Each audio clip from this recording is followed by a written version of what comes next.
juste avant 42, je ne peux pas rendre le parcours décousu, mais j'avais fait un DUT donc informatique comme je disais, et j'avais tenté la fac, ça n'avait pas vraiment réussi. Par contre, ce que j'avais découvert à ce moment-là, c'était la puissance de l'informatique, parce que je rappelle que je sortais de quasiment 15 ans de ski intensif, où j'avais pas forcément eu le temps de me projeter professionnellement. Et du coup, quand à 16-17 ans, je termine le ski, j'ai aucune idée de ce que je vais faire plus tard. C'est une vraie question. Je le dis, hein, c'est notre stratégie, mais je sais pas si ça fonctionnera. Il y a beaucoup en entrepreneuriat, il faut être honnête, hein, la spécialisation fonctionne souvent beaucoup mieux que le fait d'être général. Bonjour, vous êtes sur le point d'écouter un nouvel épisode de l'Instant Outdoor, le podcast outdoor dans lequel on partage les meilleurs conseils et histoires des acteurs du sport outdoor. Mon objectif est de vous inspirer et vous inciter à bouger en conservant votre santé grâce aux conseils et retours d'expérience pour se lancer et progresser dans votre sport. Nutrition, préparation mentale, entraînement, apprentissage, parcours de vie, on abordera ici tous les sujets sans tabou et de façon naturelle. Je suis François Hinault, fondateur de Planet Trail Productions, speaker, créateur de contenu pour les sports outdoor, créateur de la bière endurante et organisateur du Grand Raid du Finistère. Contactez-moi sur contact@planettrail.com, sur LinkedIn ou sur mon site planettrail.com. Bonne écoute. Et c'est ok ? Ouais, je t'entends super bien d'ailleurs, c'est parti, allons-y. Alors, Titouan, c'est parti, on enregistre. J'aime bien commencer comme ça fait un peu complètement informel, tu vois. Ouais. Alors, on est ensemble aujourd'hui. Suite à l'organisation du Grand Raid du Finistère, j'ai commencé à me renseigner sur les solutions qui existent pour sécuriser les coureurs, et j'ai découvert Xtract suite à mon entretien avec Jackie Gastesso qui a organisé Sportga. Un très bel épisode qu'on a fait avec Jackie, et donc du coup j'ai rencontré Titouan qui est le fondateur de Xtract. Comment vas-tu, Titouan ? Eh ben, ça va vraiment super bien. Salut à toi François, merci de me recevoir, c'est vraiment sympa. Ben écoute, avec grand plaisir, vraiment, parce que votre solution, je la trouve vraiment très intéressante. Est-ce que tu pourrais te présenter pour ceux qui ne te connaissent pas, s'il te plaît ? Aucun problème. Je m'appelle donc Titouan Parent, je suis le fondateur d'Xtract, et peut-être en un mot, on est une solution qui a vocation à aider l'organisateur à simplifier son événement, avant en s'occupant des inscriptions et de la gestion de la planification, gestion des bénévoles, des fiches de poste, etc. Et aussi pendant l'événement, avec une solution qui va venir renforcer la sécurité et fluidifier la communication des gens sur le terrain. Peut-être on aura l'occasion d'en reparler un petit peu.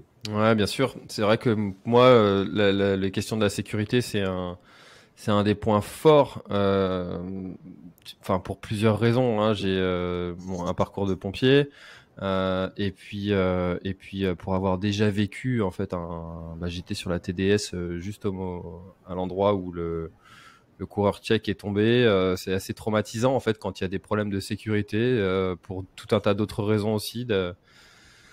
D'avoir déjà vu des coureurs pas bien en course, d'avoir reçu des gens sur le podcast. Je pense à Jordan Libon qui a fait un malaise pendant une course et qui s'est réveillé 3 semaines plus tard à l'hôpital.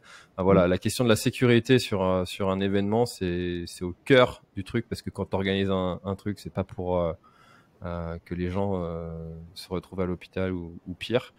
Donc c'est vraiment un sujet qui est au cœur de l'organisation et qui aussi, je pense, freine beaucoup les organisateurs, parce que tu prends un risque aussi en tant qu'organisateur.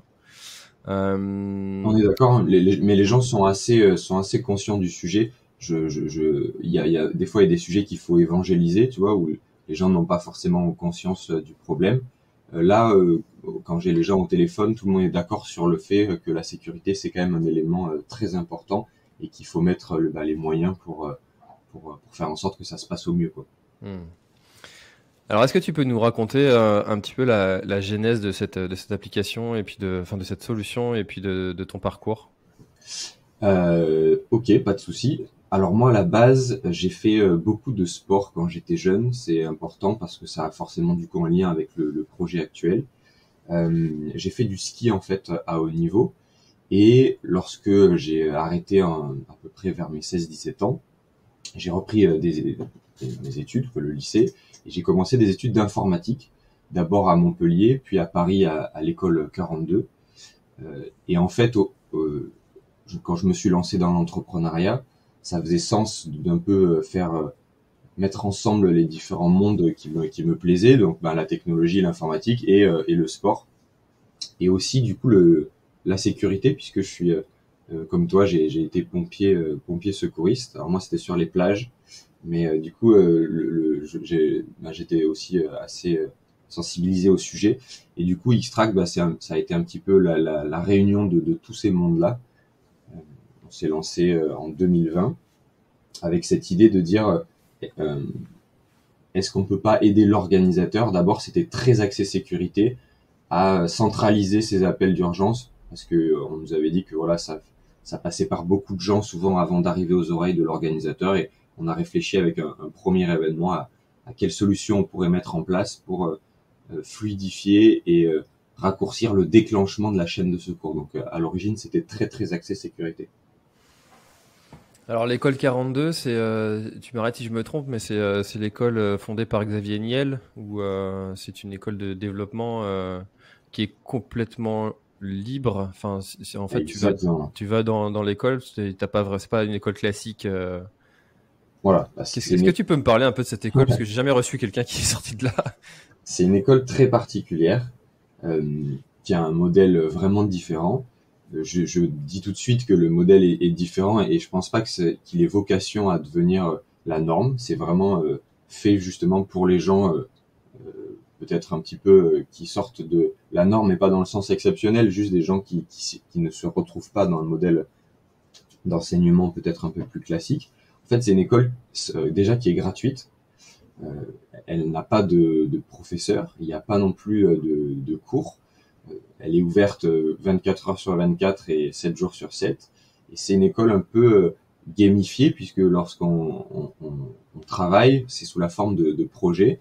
Et une fois que le projet est terminé, on demande à d'autres étudiants de nous corriger.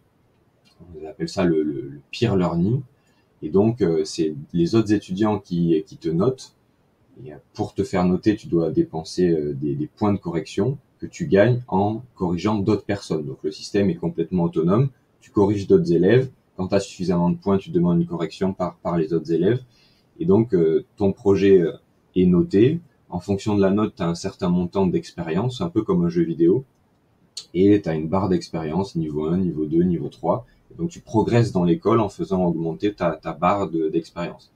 Et donc, ça fait que certaines personnes qui bossent énormément finissent l'école très vite. En un an, c'est possible, mais en bossant beaucoup. D'autres peuvent la faire en 4-5 ans s'ils ont soit un travail à côté ou qu'ils se lancent dans l'entrepreneuriat. Donc, voilà, il n'y a plus de système de classe, de promotion. C'est vraiment très, très différent. Et le diplôme, pour finir, n'est pas reconnu par l'État. Donc, c'est vraiment la valeur des gens qui sortent qui fait la reconnaissance, en fait, du parcours.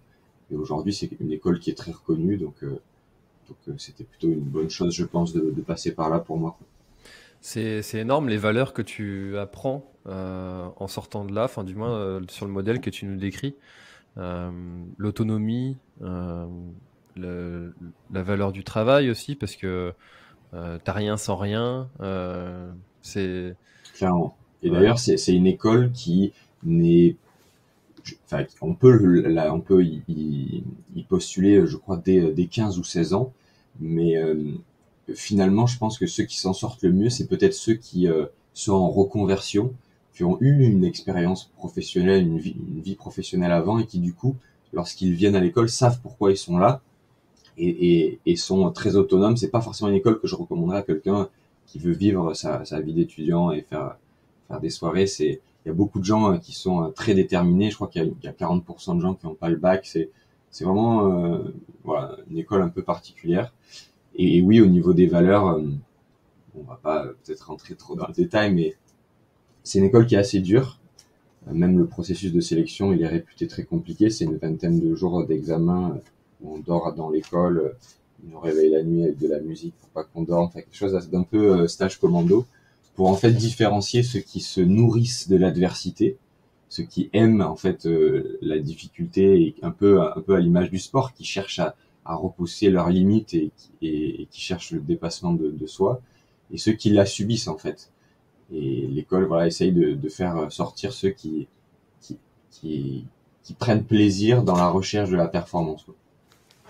Tu m'étonnes qu'on peut pas faire valider ça par l'éducation nationale, Oui, voilà, ce mode militaire, j'adore.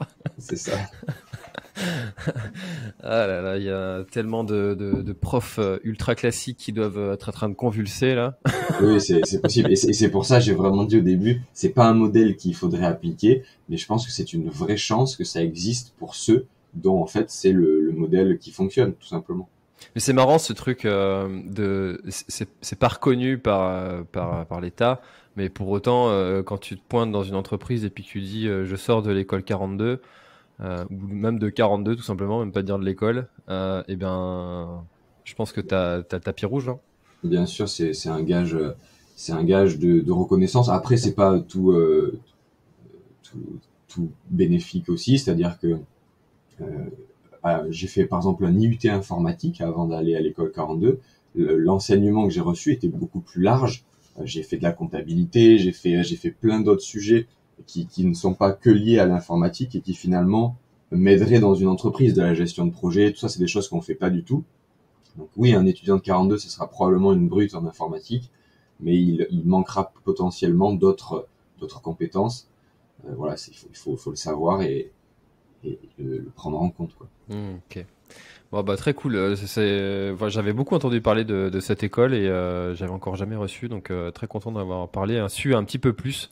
Je savais pas tous ces processus de sélection et On etc. pourrait Donc en parler super ouais, longtemps, c'est un sujet qui me tient à cœur et je suis très exactement. content d'avoir trouvé cette voie-là, quoi. Très cool. Alors du coup, tu sors de 42 et c'est là que tu décides de fonder Xtrack. Comment ça se passe au début? Alors, déjà, juste avant 42, je veux pas rendre le parcours décousu, mais j'avais fait un DUT donc informatique comme je disais et j'avais tenté la fac, ça n'avait pas vraiment réussi. Par contre, ce que j'avais découvert à ce moment-là, c'était la puissance de l'informatique, parce que je rappelle que je sortais de quasiment 15 ans de ski intensif où j'avais pas forcément eu le temps de me projeter professionnellement. Et du coup, quand à 16-17 ans, je termine le ski, j'ai aucune idée de ce que je veux faire plus tard. Et, et du coup, je trouve dans l'informatique, en fait, un moyen de donner du sens à, à ma vie, finalement, en ayant un impact. C'est-à-dire, je me suis dit, ok, en fait, l'informatique, c'est vraiment un levier d'action dans ce monde. Ça va me permettre de réaliser des choses, de travailler aux côtés de gens qui ont fait des années d'études dans des sciences, je sais pas, comme la physique, tout ça, juste parce que j'ai cette compétence nouvelle qu'ils n'ont pas, je pourrais bosser avec eux. Et donc, je me suis dit, ok, l'informatique, ça peut vraiment c'est vraiment un ascenseur social rapide qui me permettra de faire des choses. Et quand après, à l'école 42, j'ai découvert un peu la voie de l'entrepreneuriat, c'était un levier d'action encore plus fort. Parce que là, pour le coup, on peut faire absolument ce qu'on veut en montant son entreprise. Et l'informatique ne devenait plus qu'un moyen dans l'entrepreneuriat. Mais donc fondamentalement, je pense pas être quelqu'un qui me définir comme étant un développeur. C'était plutôt un moyen pour moi, voilà, d'agir, de faire quelque chose. Et donc l'entrepreneuriat, c'était encore plus prononcé, quoi. Et pour Ok. répondre à ta question, parce que j'ai un peu digressé du coup, C'est pas grave, c'est l'esprit du podcast. C'est bien de remettre du contexte. voilà, je rencontre une association qui s'appelle Matrice peu après que je sois rentré à l'école 42, qui propose justement de partir à Monaco pour, pendant une quinzaine de jours, comprendre les problématiques de la ville et proposer des solutions et potentiellement monter une start-up dont Monaco sera le premier client. Et donc, je me dis, ok, là, il y a moyen de faire quelque chose de vrai, qui fonctionne, qui fasse une différence dans la vraie vie. Et du coup, je pars là-bas et sur une première idée d'une application pour aider à garer les gens, vraiment rien à voir avec la sécurité. Et petit à petit, comme ça, je suis rentré dans l'entrepreneuriat, j'ai pivoté de projet en projet pour arriver jusqu'à quelque chose de plus proche d'Xtract.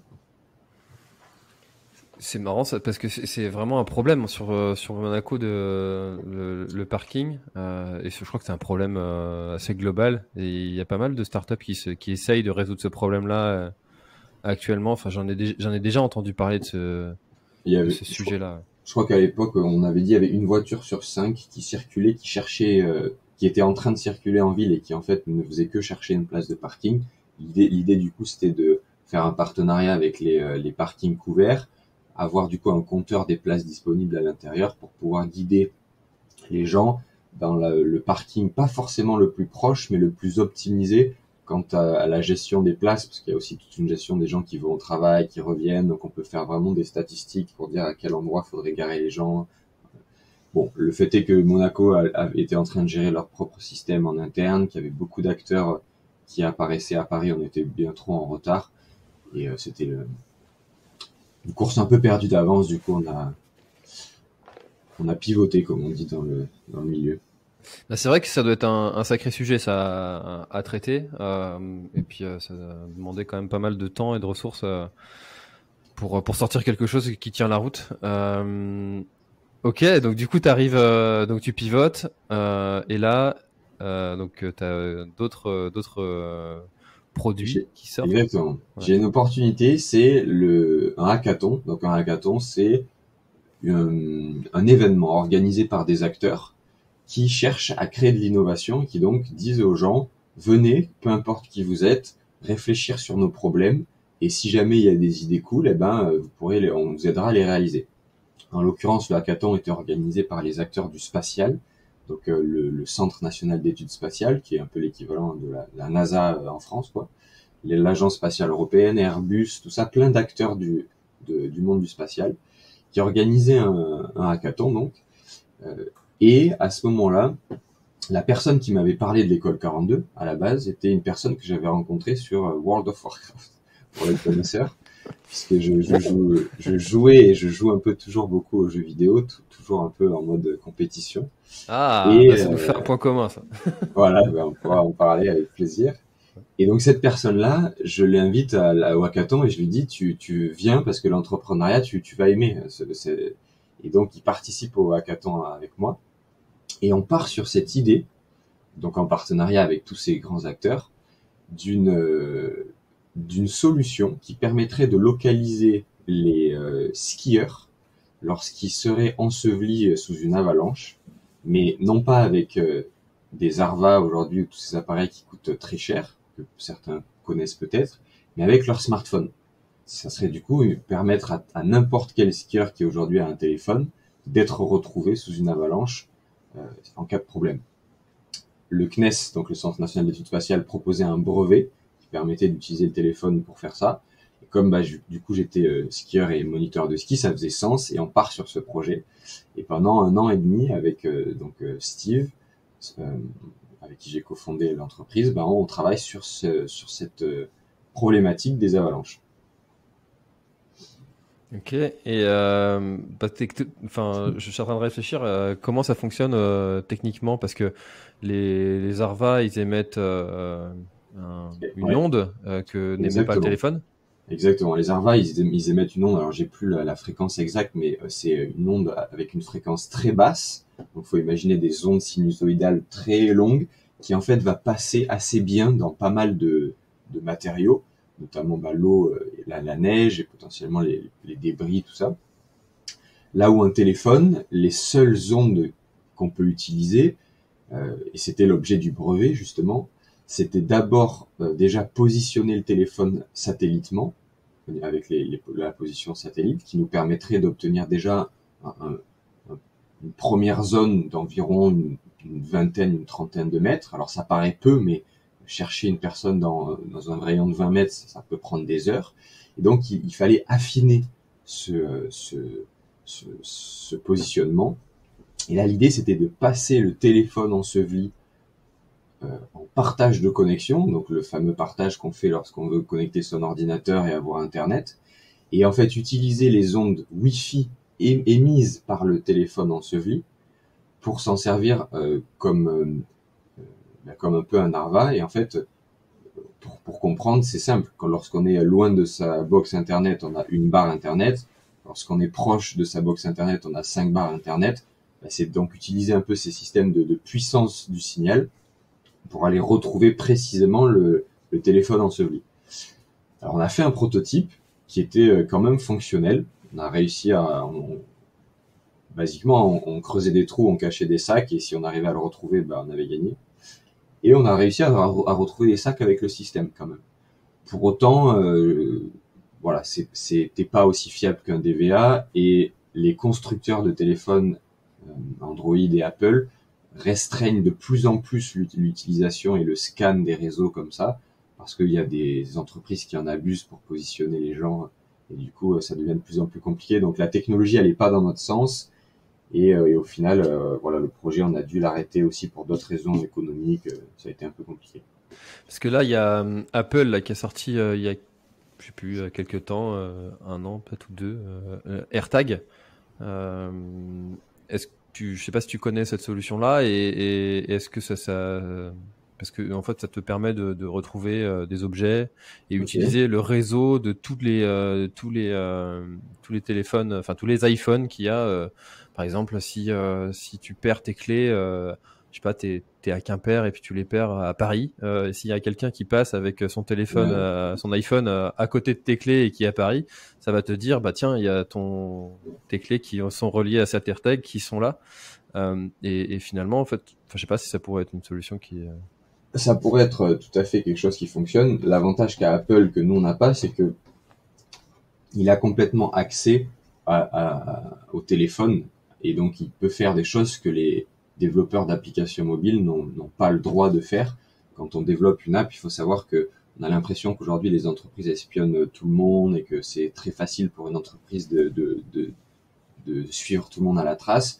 Vraiment, pour le coup, ça devient de plus en plus dur, et il y a vraiment une vraie protection, en tout cas de plus en plus forte des gens, lorsqu'on télécharge une application mobile, ne serait-ce que pour avoir les permissions de localisation. C'est vraiment tout un parcours du combattant pour les demander aux utilisateurs. Et donc il y a plein de choses qu'Apple peut faire sur ses propres téléphones qu'une appli ne pourrait pas faire en fait. Donc forcément ils ont un peu le monopole de ces sujets, mais ça pourrait totalement faire ça. Après, pour revenir aux avalanches, c'est un sujet qui a été essayé par plein d'entreprises depuis 5 à 10 ans. J'avais rencontré au moins 3-4 projets qui avaient voulu faire exactement la même chose. On était potentiellement un petit peu les derniers à avoir essayé. Et voilà, au plaisir, si quelqu'un m'écoute et si le sujet l'intéresse, d'en rediscuter, parce que c'est vraiment un sujet en plus qui me tient à cœur personnellement, mais ça paraît un petit peu compliqué. C'est vrai que quand on est en Bretagne, on n'a pas l'impression que ces sujets-là existent. Mais parce que, enfin voilà, mais quand tu te promènes un peu en montagne, tu te rends compte qu'il y en a beaucoup plus en fait qu'on ne le croit quand on n'y est pas. En tout cas, ça c'est clair. Donc c'est un vrai sujet. Ok. Donc ensuite, donc ce projet-là, 1 an et demi, et puis ensuite. Ensuite, mon associé, ça a quand même été un peu un moment fort, c'est que il fait un burn-out. On peut en parler quand même parce que dans l'entrepreneuriat, c'est un vrai sujet. Et donc, il décide de se retirer du projet. C'était pas forcément que relié au projet. Je pense qu'il y avait aussi des choses personnelles. En tout cas, le fait est que je me retrouve tout seul, et je m'étais vraiment dit depuis le début du projet que le jour où Steve arrêtait, ça serait impossible pour moi de continuer. C'était sûr et certain. Quand je voyais la charge de travail que j'avais déjà, si je m'imaginais reprendre sa partie, je pense pas que j'étais capable de tenir. Mais comme j'ai senti la chose arriver, j'ai pu essayer de m'y préparer en me disant essaye de faire tout seul tant qu'il est encore un peu là, et quand en fait effectivement il est parti, j'ai tenté le coup de me dire ok, on continue encore quelques semaines, et puis petit à petit j'ai réussi à reprendre ces responsabilités et à continuer.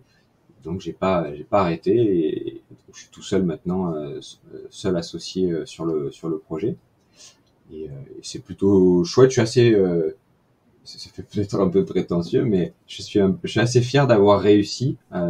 Je pensais pas en être capable, donc finalement savoir que je peux monter une entreprise tout seul, c'est une vraie force, parce que si demain j'ai une autre idée, j'ai pas besoin d'attendre quelqu'un pour le faire, quoi. Je peux direct me lancer, et ça je pense que c'est cool.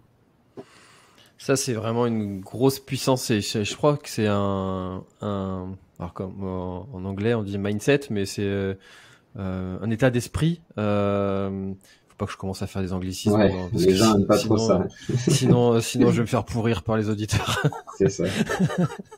Euh, et puis, mais en fait, quand tu te rends compte de la puissance que tu peux avoir juste en te lançant et puis en y allant, puis en tentant, en n'ayant pas peur d'échouer, ça a une force incroyable. En fait, tu peux accomplir des choses que tu n'imaginais même pas. En fait, t'essayes, puis voilà, ça marche pas, tu t'adaptes. Alors, faut pas faire n'importe quoi non plus, mais il y a avec quelques méthodes quand même. Bien sûr, bien sûr. Mais la puissance de juste de se dire, je suis capable de. Ça, c'est une grosse force. Bien sûr, et je pense que c'est même comme un couple. On dit souvent, il y a une phrase et sois d'abord heureux seul, et à ce moment-là, tu pourras peut-être te mettre en couple pour être encore plus heureux à deux. Peut-être que l'entrepreneuriat, il y a peut-être un sujet aussi, j'en sais rien, je mets ça sur la table, de me dire, si je suis capable d'entreprendre seul, peut-être qu'entreprendre à plusieurs sera du coup encore mieux, mais ce sera pas une dépendance et donc peut-être potentiellement plus sain. Voilà. Toi, ton projet, tu le montes tout seul? Ouais, alors justement, j'allais y venir, c'est que du coup, quand tu es seul pendant très longtemps, moi je suis tout seul, hein, depuis 4 ans et demi, je fais Ok. quasiment tout seul. Là, je commence à faire appel à des prestats pour les sujets de graphisme, par exemple. Flo, si tu nous écoutes, gros big up à toi parce que Ouais. il me rend pas mal de services et puis il rend mes visuels beaucoup plus clairs, beaucoup plus clean, beaucoup plus pro. Voilà, mais sur ces sujets-là. Mais par contre, si je me dis si je devais m'associer avec quelqu'un pour il y a eu Thomas aussi qui m'a aidé quand même, hein, pendant un temps, pour programmer les enregistrements, pour trouver des profils, bref. Mais ça demande d'autres compétences, savoir déléguer, faire confiance aveuglément, enfin à l'aveugle, c'est d'autres sujets. Euh, Ça demande aussi de savoir recruter, donc du coup tu pars sur des sujets RH. Enfin, euh, Ah, bien sûr, de toute façon, tu peux ouais, pas t'associer avec tout le monde, et comme ouais, de toute façon en couple, tu pourrais pas te mettre en couple avec tout le monde. Mais le fait de savoir être indépendant, je pense aussi je sais pas, assénifie, je sais pas comment on peut dire, mais la relation, parce que du coup, je vois beaucoup aujourd'hui de fondateurs plutôt business qui ont des profils business et qui en fait sont en perte de contrôle totale lorsqu'il s'agit de d'avoir un associé technique. Et il y a pas mal de conflits parce que l'associé business, il comprend rien du tout au côté technique. Et du coup, au niveau des deadlines, il sait pas, ça crée beaucoup de conflits. Le fait que j'ai cette double casquette me permet que j'aimerais d'ailleurs beaucoup trouver un associé technique aujourd'hui pour complètement me sortir du produit et rester plus sur de la vente et de la stratégie. Mais donc avec plaisir que je déléguerai cette partie. Pour autant, le fait que je la comprenne faciliterait beaucoup les discussions avec potentiellement cet associé. Et donc, ça pourrait être que bénéfique, je pense. ouais, ça c'est le gros avantage de toutes ces boîtes qui ont commencé, comme on dit, à faire les colis eux-mêmes dans leur garage, quoi. C'est qu'ils Ouais, ont tout fait, quoi. c'est Le vrai. produit, la création du site, la livraison. Après, c'est beaucoup plus facile de déléguer parce que tu sais de quoi tu parles et puis on te la fait pas à l'envers, quoi. Exactement. Ok, donc ouais, du coup, ton associé fait un burn-out. C'est vrai que ça, c'est un sujet aussi qui est pas mal revenu sur le podcast, qui existe beaucoup plus qu'on ne le croit. J'ai reçu Samuel Homo qui a fait un burn-out aussi, qui a complètement Ok. revu sa vie. Très cool, un épisode très cool aussi, sur plutôt orienté santé, qui a monté un cabinet Ok. sur la santé. Euh, mais c'est un vrai sujet, ça, surtout quand on est dans son projet, dans sa boîte. C'est un Enfin, super sujet, je suis ouais, entièrement d'accord avec toi. Je pense même que ça pourrait faire l'idée d'un podcast. D'ailleurs, j'y réfléchissais depuis quelques temps avec un ami. Dans le milieu startup, il y a beaucoup de gens qui font des aventures assez exceptionnelles où ils vont lever beaucoup d'argent auprès d'investisseurs et ensuite avoir une vraie période de burn-out derrière tout ça. Et on avait même le nom du podcast, du cash burn au burn-out, pour voilà, du moment où tu dépenses l'argent jusqu'au moment où après tu plies ta santé. Je pense qu'il y a vraiment un sujet, les gens en parlent pas beaucoup et au final tout le monde connaît au moins une personne ou a déjà expérimenté ça. Et quand on cherche la performance à tout prix, bah, on se met aussi d'une certaine manière potentiellement un peu en danger. Et donc c'est clairement quelque chose à prendre en compte et à faire attention. Moi, ça m'est jamais arrivé, mais par contre, tous les jours, je fais attention. Je sais que je sais que j'ai cette épée de Damoclès. Je fais attention à toujours garder un équilibre, aussi avec du sport. On peut en parler sur le côté, mais voilà, je pense que c'est important. Il faut le dire, il faut en parler pour éviter que ça puisse arriver aux gens le plus possible. C'est, tu vois, je prenais dans ton sens. J'ai demandé encore une fois Jackie Gastesso qui m'a proposé de mettre en relation avec quelques personnes de son réseau. Et je lui ai demandé de me mettre en relation aussi avec un ou des entrepreneurs qui auraient échoué sur leur projet. Parce qu'on parle toujours des success stories, mais enfin, dans l'échec, tu as aussi beaucoup de choses à apprendre. Et c'est intéressant aussi d'avoir les expériences des gens qui se sont dit bon bah là le projet il faut que je l'arrête quoi. Parce que c'est extrêmement difficile parce que quand tu montes un projet comme ça c'est ton bébé, tu y passes beaucoup de temps, il y a de l'affect avec et de se dire bon bah j'arrête, c'est une épreuve aussi. De toute façon, moi je le vois vraiment comme ça. Ma vie est une succession d'échecs. Hein. C'est-à-dire que j'ai fait du ski alpin, j'ai arrêté la compète et donc j'ai pas été jusqu'au bout de mes ambitions. On peut considérer ça comme un échec. J'ai fait l'IUT, j'ai redoublé, j'ai mis 3 ans à le faire, ça a été compliqué. Je suis allé à la fac, j'ai arrêté au bout de 2 mois. Je suis allé à l'école 42, j'ai arrêté au bout de quelques mois. J'ai lancé au moins 3 projets, ils se sont tous arrêtés. Si je regarde en arrière, j'ai fait que des échecs. Mais par contre, ça m'a toujours amené au palier d'après. Et ça m'a rendu meilleur, ça c'est incontestable. Donc ça c'est vraiment un mindset et on retourne un peu à ce qu'on disait sur l'école 42. Est-ce qu'on se nourrit de l'adversité et de l'échec ou est-ce on le subit? Ça c'est personnel, mais par contre si on arrive à en faire une force, c'est sûr que c'est génial. Alors arrive Xtract. Arrive Xtract. Pour les organisateurs. Eh ben ça se fait assez, ça se fait complètement au hasard même.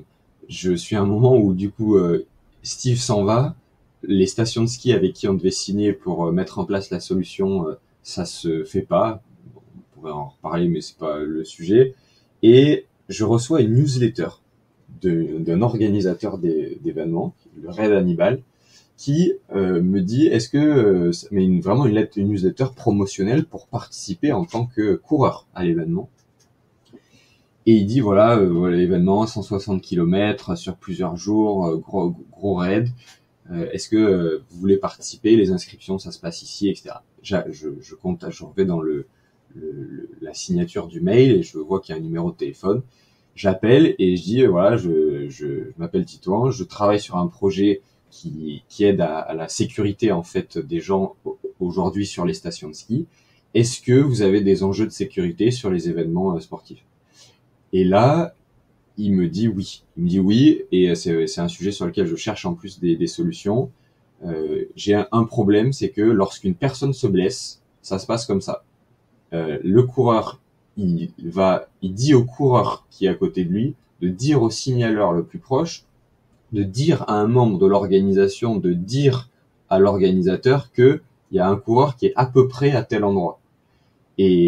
Ou alors, on a essayé de mettre en place le numéro sur le dossard des gens, le numéro d'urgence, on a essayé de le mettre sur le dossard, sur une feuille qu'on leur donne avant la course, etc. Mais personne l'appelle vraiment, ou quand ça appelle, ils appellent finalement un autre. Enfin, c'est compliqué de centraliser les appels d'urgence. Et du coup, on dit, bah écoutez, je dis, moi j'ai une appli mobile qui avait été pensée pour les stations de ski, mais qu'on peut tout à fait repenser pour les événements, qui permet, lorsqu'un coureur a un problème, de centraliser les appels vers du coup un point qui serait le PC course, et qui du coup donnerait en un instant la position du coureur, les informations sur le coureur, donc qui c'est, où c'est et qu'est-ce qui s'est passé. On pourrait aussi catégoriser l'accident pour faire en sorte que si c'est une blessure, ça soit pas on déclenche pas les mêmes moyens que si c'est juste une personne perdue ou qui a cassé la chaîne de son vélo, un truc comme ça.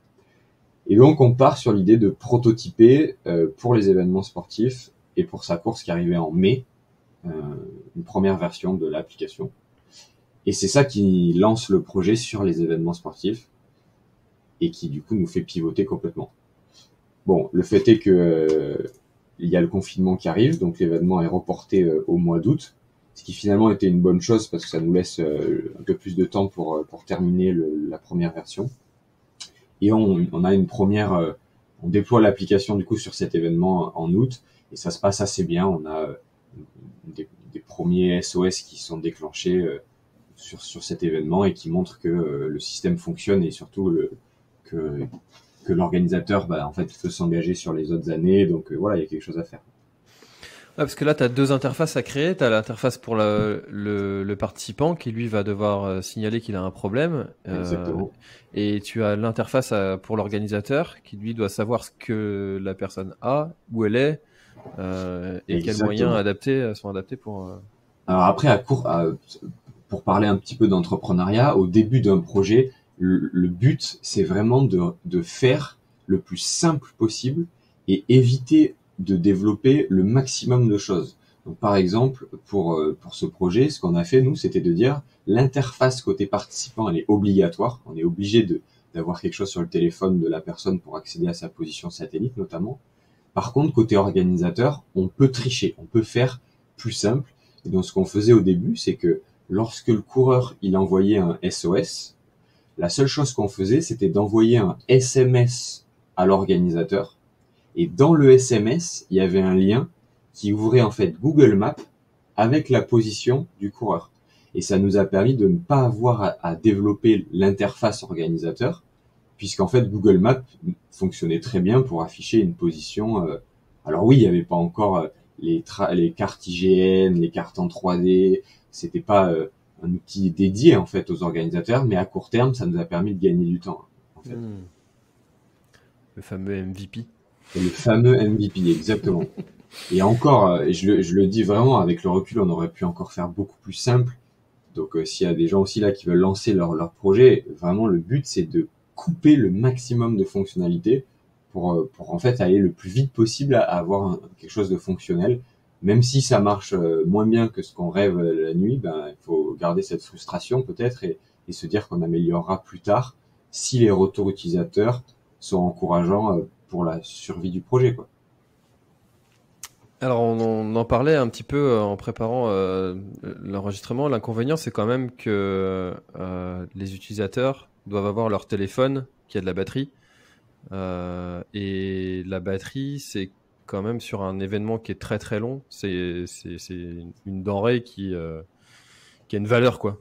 Exactement. Là, t'as dit en une phrase les trois problématiques d'Extract, en tout cas d'Extract, notre système de sécurité, puisqu'aujourd'hui maintenant on fait au-delà de ça pas mal de choses sur la planification et les inscriptions aussi, mais sur le système de sécurité, donc pendant l'événement, effectivement les trois sujets, c'est il faut que la personne ait son smartphone.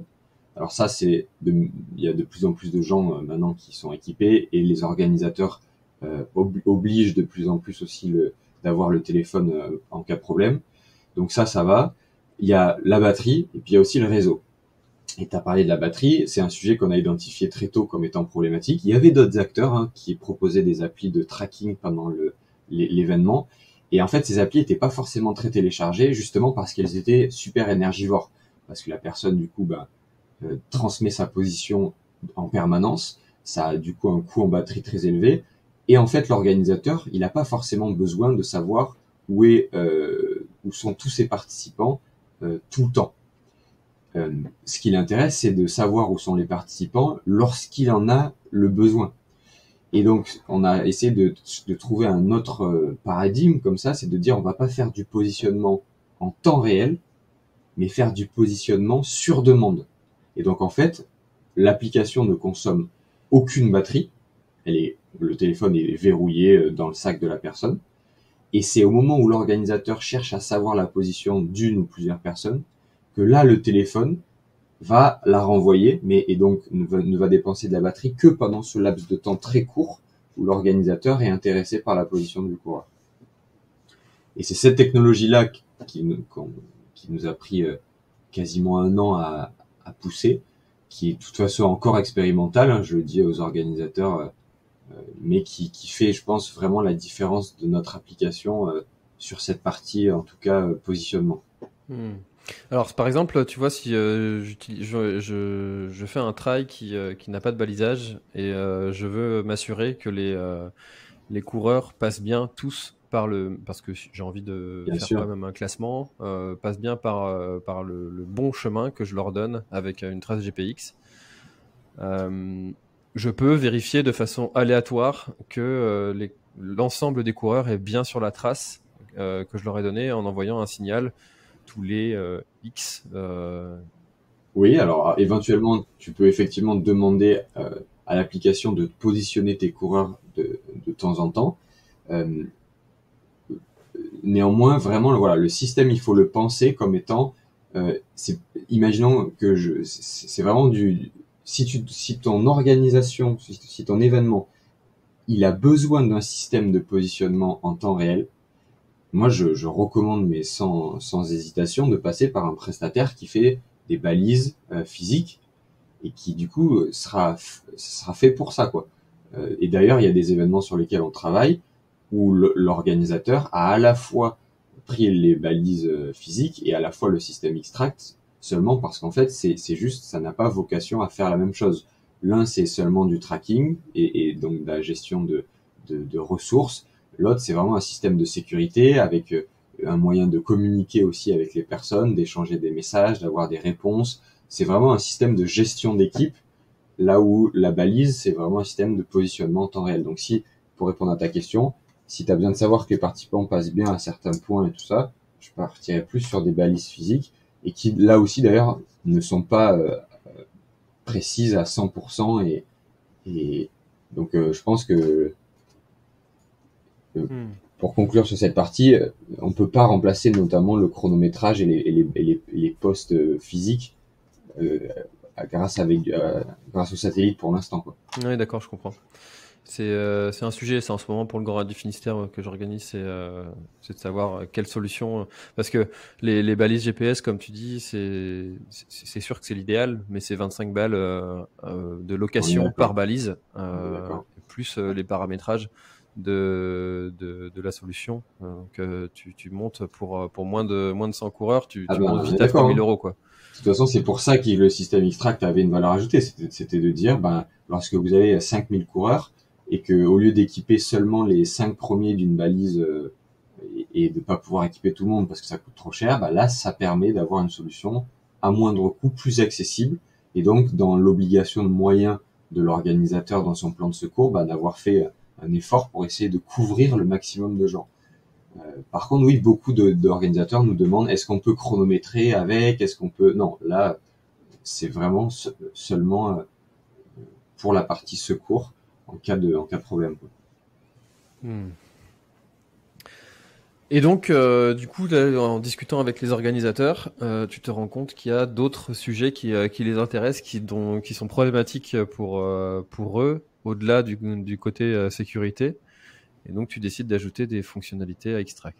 Exactement, ça s'est pas fait d'un coup, on a avancé lentement en discutant avec les organisateurs. Aujourd'hui, il y a 3 sujets qui sont importants, en tout cas sur lesquels une entreprise qui fait un logiciel ou des solutions un peu informatiques peut se positionner, de mon point de vue.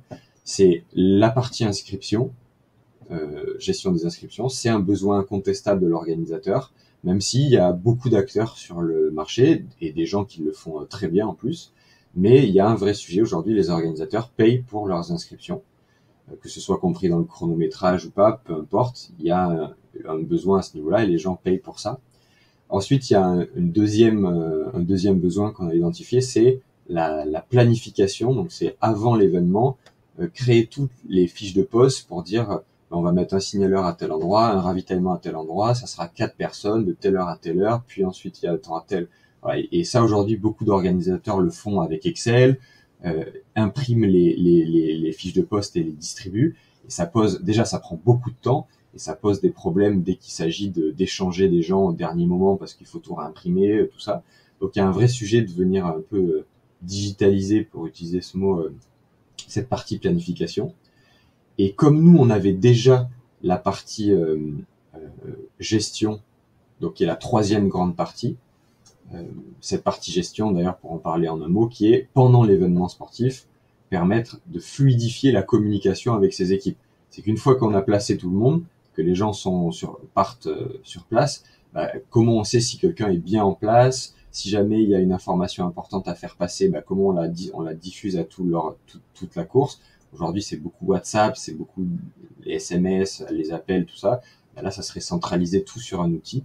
Donc voilà, Xtract, notre vision à long terme, on est transparent là-dessus, c'est de venir proposer un outil qui permette d'aider l'organisateur de manière transversale, de A à Z en fait, depuis la phase d'inscription pendant la phase de planification et jusqu'à la phase de gestion, pour avoir au prix d'un acteur tout l'ensemble des prestataires de cette chaîne-là. Voilà. C'est vraiment intéressant parce qu'il y a, comme tu le disais, il y a beaucoup de solutions en ce moment qui se montent sur ces sujets-là. Et à mon avis, il y a vraiment quelque chose à faire aussi sur. On en parlait un petit peu encore une fois en préparant sur les sujets de la préparation du dossier de préfecture, etc., qui est extrêmement chronophage. Et comment, enfin, tu vois, quand tu sais qu'il y a beaucoup d'acteurs comme ça, parce que il y a des acteurs en plus qui sont historiques. Bien sûr. Comment est-ce que tu te positionnes pour faire la différence? C'est un vrai sujet, hein. C'est un vrai sujet. Je suis pas sûr d'avoir la bonne réponse. J'essaye aussi beaucoup de choses et donc je verrai, j'apprendrai pour ce projet ou pour mes prochains si ça marche pas. Déjà, j'ai quand même rencontré à peu près tout le monde au moins une fois. Je pense que c'est important. Moi, si d'ailleurs quelqu'un m'écoute et qui se sentirait menacé par ce que je viens de dire, moi, j'ai rien de personnel, hein. C'est-à-dire que pour moi, l'entrepreneuriat, c'est un plaisir. Je tente de faire marcher le projet. Je pense que pour que Xtract fonctionne, Xtract doit se positionner comme ça de manière transversale sur tous les sujets et donc fatalement rentrer en concurrence potentiellement avec un certain nombre d'acteurs. Après, je suis tout à fait ouvert au partenariat potentiellement. C'est juste que on est sur un marché un peu difficile. C'est que les organisateurs d'événements sportifs, et j'aimerais bien avoir ton avis, tu me confirmeras, mais on peu ou pas de budget. Ça, c'est quand même assez présent. C'est que les budgets sont très serrés et j'ai souvent eu au téléphone des organisateurs qui devaient faire un choix entre deux solutions qui n'avaient rien à voir. C'est-à-dire, j'ai déjà entendu, alors oui, mais comme j'ai déjà cette année acheté une solution qui me permettait de gérer ma planification, je vais pas pouvoir acheter la solution qui gère la sécurité. Alors que fondamentalement, ça n'a rien à voir. Les solutions ne sont pas en concurrence. Donc, il y a vraiment un enjeu pour l'organisateur de budget. Et c'est pour ça que les partenariats d'affaires, où en fait l'organisateur, on arriverait en package avec plusieurs prestataires, j'y crois pas forcément, parce que c'est difficile pour l'organisateur devrait quand même payer plusieurs fois en fait. Et donc je pense que là où il y a une carte à jouer pour nous, c'est de proposer à l'organisateur au prix d'un acteur, plusieurs acteurs, pour que ça soit plus rentable pour lui, tout simplement. Ouais, je suis d'accord, je suis extrêmement d'accord avec ce que tu dis parce que en plus dans deux solutions, il va y avoir des choses qui vont se retrouver. Évidemment. Tu vois, il y en a un qui va avoir un petit truc en plus qu'a pas l'autre. Et là, c'est quand même. Et puis notre positionnement, le positionnement qu'on a Xtract, il est aussi pas seulement économique, c'est-à-dire que le fait de passer par un seul prestataire fait que pour le coureur, il y a une expérience qui est beaucoup plus cohérente, là où il va pouvoir gérer son dossier d'inscription sur la même plateforme sur laquelle du coup pendant l'événement il pourra déclencher un appel d'urgence. Il y a une cohérence dans le parcours utilisateur qui est plus saine et les fonctionnalités se nourrissent elles-mêmes, c'est-à-dire que quand l'organisateur vient ajouter sa trace GPX dans notre outil de gestion d'événements pour pouvoir visualiser les SOS sur son parcours, et bien cette trace GPX, on va pouvoir la mettre dans le site internet qu'on génère au moment des inscriptions pour que le coureur puisse visualiser le parcours avec les différents ravitaillements et tout ça. Donc avoir un outil global, c'est aussi une vraie force parce que chaque fonctionnalité vient renforcer celle d'à côté. Et le bouquet qu'on peut proposer, à terme, sera assez puissant, je pense. Ouais, je suis convaincu, moi, que dans les années à venir, il va y avoir un acteur qui va réussir à globaliser tous les besoins qu'un organisateur a. Et forcément, quand tu arrives à proposer tout avec la même solution, je pense que tu peux le faire à un prix qui est plus avantageux que de multiplier en fait les différentes solutions. On verra. C'est le principe de la grande surface, quoi. On est d'accord. C'est une vraie question. Je le dis, hein, c'est notre stratégie, mais je sais pas si ça fonctionnera. Il y a beaucoup en entrepreneuriat, il faut être honnête, hein, la spécialisation fonctionne souvent beaucoup mieux que le fait d'être général. Une startup, elle a des moyens limités et on recommande souvent d'être expert sur un sujet très précis plutôt que en fait de faire quelque chose de moyen qui fait tout, mais au final qui répond à aucun besoin, quoi. Donc on verra. J'ai très hâte d'avoir la réponse. Le truc, c'est que tu as beaucoup d'organisateurs en fait qui font ça en plus de leur boulot, qui sont pas, c'est pas leur métier. C'est vrai. Et eux, ils ont pas le temps en fait. Contrairement à un logiciel SaaS qui va s'adresser à je sais pas, le community manager de l'équipe, le responsable financier de l'équipe, le machin. Là, l'organisateur, lui, il rame déjà pour trouver des bénévoles, et puis donc c'est qui lui prend beaucoup de temps. Il rame pour trouver des partenaires. Si en plus il faut qu'il rame pour toutes les solutions, s'il a un seul interlocuteur qui peut lui proposer l'inscription, le chronométrage, la sécurité, tu vois, la gestion des bénévoles, enfin, c'est quand même hyper avantageux. Il y aura des sujets, à mon avis, qu'on ne pourra pas adresser, autant être honnête de suite, hein. Le chronométrage et la sécurité dans le sens les médecins et les gens déployés. En fait, la couche de service qu'un organisateur a besoin, donc les gens qui chronomètrent et les gens qui interviennent en cas d'accident, ça, je pense qu'on se positionnera pas dessus, nous, parce que c'est vraiment un métier complètement différent de celui d'éditeur de logiciels, quoi. Et donc, il y aura quand même, je pense, toujours un peu ces acteurs-là. Mais par contre, sur toute la partie digitale, oui, là, je pense qu'on peut faire quelque chose d'assez centralisé. Et ben, on verra. Ouais, affaire à suivre. Affaire à suivre. En tout cas, c'est ça qui est excitant dans l'entrepreneuriat. C'est ça. C'est exactement ce que j'allais dire. Si tout était créé, ça serait pas drôle. Exactement. Et puis, tu as l'air d'avoir une idée à la demi-seconde aussi. Ah ouais, j'ai plein d'idées sur ce projet comme sur d'autres. Donc, le pire, ce serait de pas avoir l'opportunité pour moi de mettre tout ça en place. C'est très frustrant de pas pouvoir développer plus vite. Si je peux avoir 15 personnes pour sortir toutes les idées que j'ai en tête, ça pourrait être génial. Donc n'hésitez pas, vraiment, s'il y a des gens qui ont des idées. Je sais pas s'il y aura moyen de transmettre mon contact peut-être à un moment du podcast, mais créons de la discussion, appelons-nous et juste discutons, et c'est de là que sortent les meilleures idées, quoi. Alors imagine quand t'es pas développeur.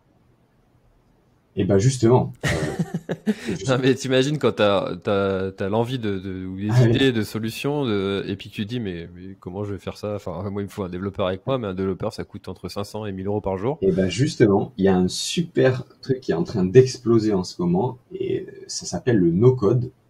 Et c'est du coup un moyen pour les gens qui n'ont pas de compétences en développement de pouvoir très vite, on parlait de prototype tout à l'heure, commencer à tester leurs idées, pour vraiment juste taper no-code sur Google, et vous verrez qu'il y a plein d'outils qui existent pour très rapidement faire des sites internet, des applications, des petits outils qui automatisent certaines choses sans forcément de compétences, et donc on peut le faire soi-même assez vite maintenant.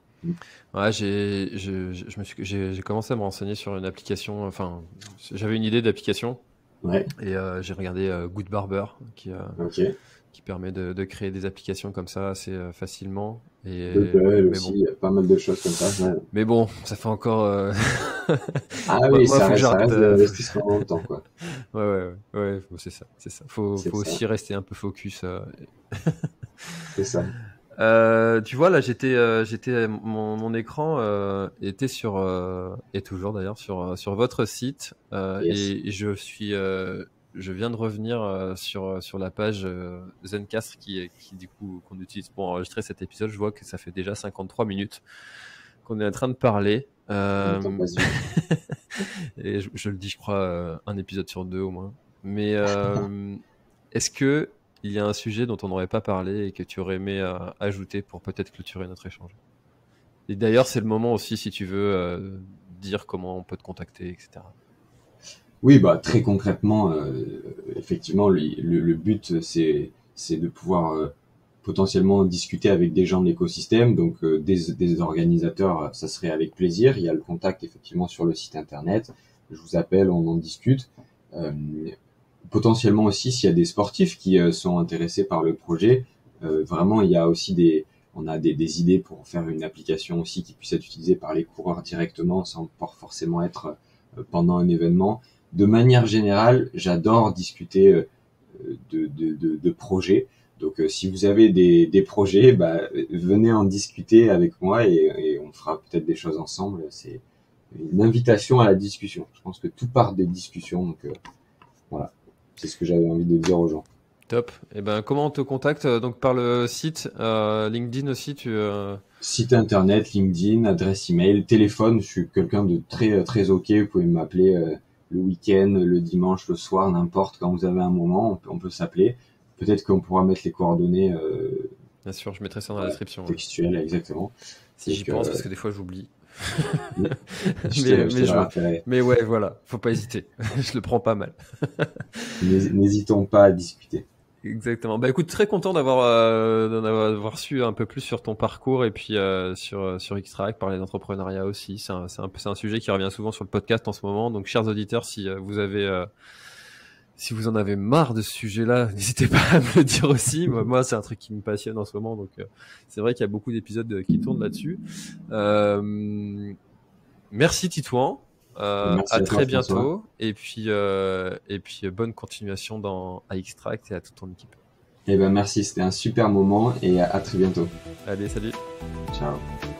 Merci d'avoir écouté cet épisode de l'Instant Outdoor. J'espère qu'il vous a plu. Si c'est le cas, et même si ce n'est pas le cas, abonnez-vous pour ne rater aucun épisode. Parlez-en autour de vous et laissez-moi un commentaire sympathique sur Apple Podcast, c'est ce qui m'aide le plus à remonter dans les classements. N'hésitez pas non plus à le partager à chacun de vos contacts dans le sport. Chaque nouvel auditeur intéressé est une victoire. Si vous avez besoin d'un speaker pour votre événement, d'un contenu pour votre marque, d'une bonne bière artisanale bretonne, d'infos sur le Grand Raid du Finistère, n'hésitez pas à me contacter à l'adresse contact@planettry.com. À bientôt!